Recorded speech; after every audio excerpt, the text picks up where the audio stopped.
To this story now, the history of black leaders who either leave the Democratic Alliance or resign from their positions is well documented.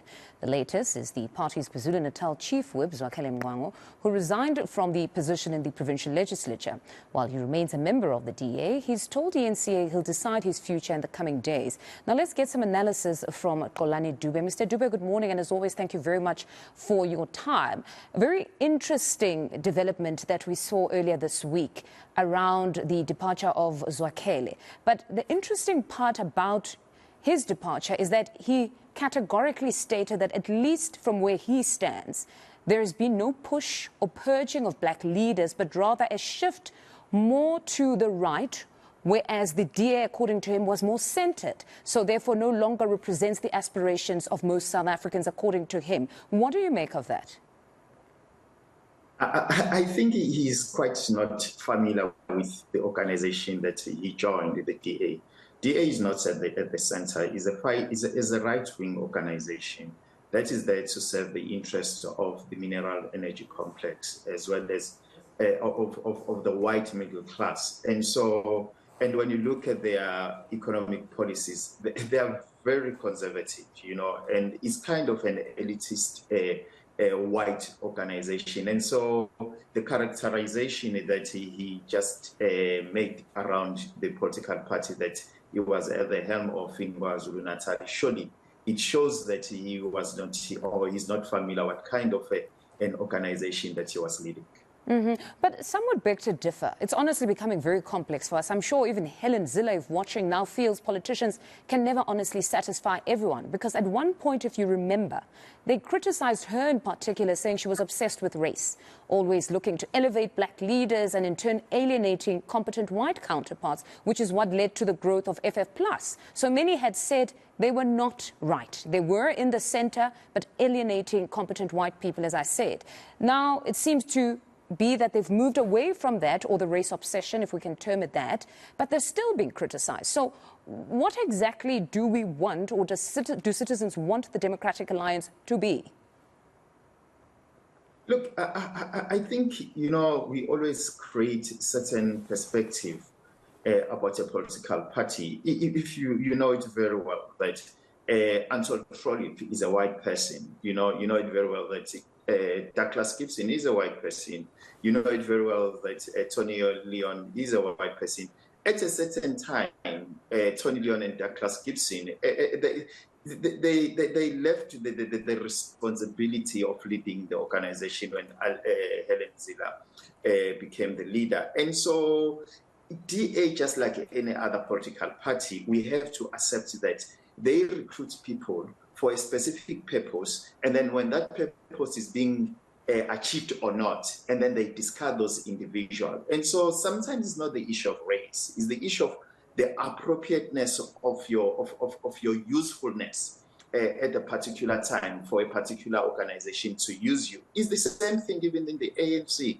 They used Malema, they've used people even also in the IFP, they use Zwakele Mncwango. And so political parties are institutions. They have their life of its own, and at a certain epoch, they tend to gravitate to a particular agenda. And if you fit to that agenda, they will embrace you. When you don't fit to that particular agenda, they simply discard you. And so I don't think that really we need to make a meal out of this. The fact of the matter is, Mbali Ntuli was appropriated at a particular time, so as well as Van Damme was appropriated at a particular time as Mmusi Maimane and Mbali Ntuli. And so now they are no longer, how can I say, appropriate, because you have to ask yourself, if it's about the issue of race, what about Shelembe in the Escort, who is a member of the DA, is a black person who's defending the DA, as well as in Johannesburg, we have members of DA who are black, who are defending DA. And so is the issue of your usefulness to a political party at a particular time. If you are, we could call it, if not. Apologies, we could call it usefulness, or as they put it, competent in that instance, because we're still trying to establish that if we recall, like I said a bit earlier, they were criticized for perhaps placing black leaders and saying this was more superficial than anything to do with competence. It seems they've changed their approach to say there will be black leaders, there'll also be white leaders, and this is purely based on merit. But they're still being criticized to say there's a black purge. I'm asking, do you believe that the DA has shifted to the right? Is it centered? Or it's none of the above at this point? It's oscillating between the two?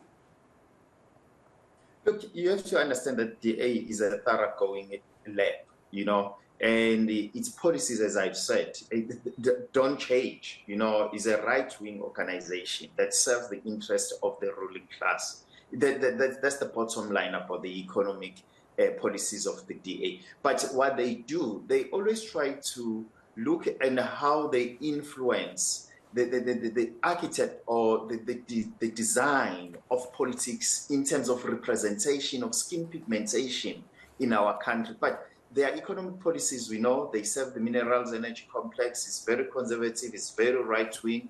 But as I've said, when it comes to skin pigmentation, politics of representation, that's where they always try to experiment with Indians, with colored communities, as well as with black communities. And then to the Joburg Metro debacle, I read just this morning Helen Zilla's tweets.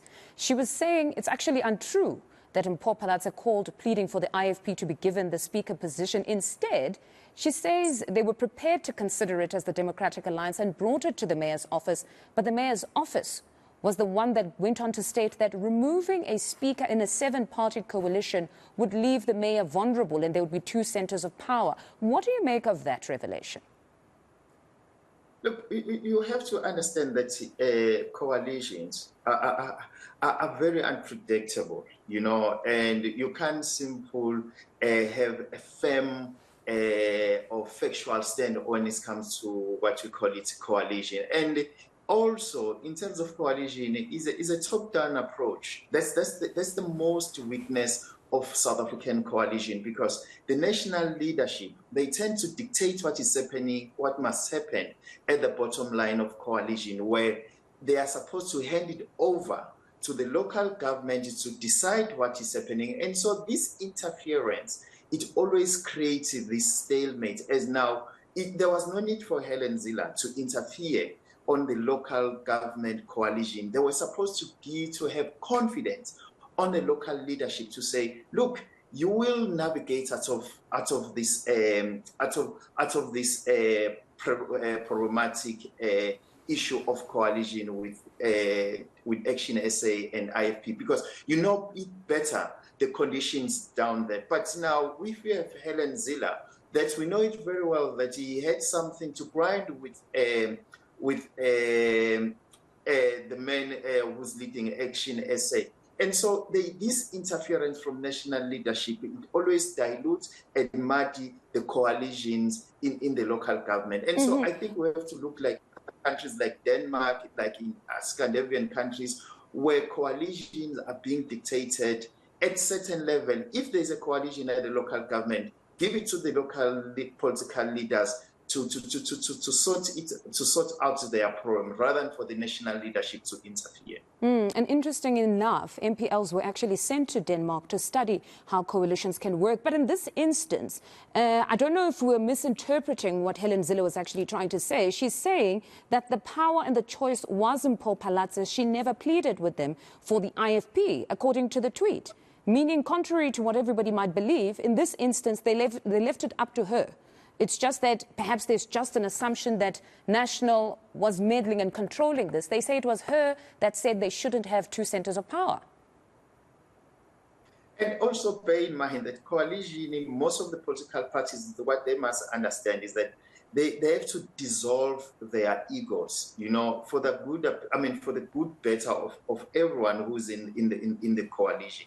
And so we kind of have a coalition, but in that coalition, we have a party that is dictating what is the trajectory of that coalition. Because in coalition is about a continuous negotiation, is about give and take around those political parties who formed coalition. And so the issue of IFP if you have heard about the issue of speaker, the IFP's got its own interpretation. The Action SA has got its own interpretation. The PA's got its own interpretation, as EFF has got its own interpretation.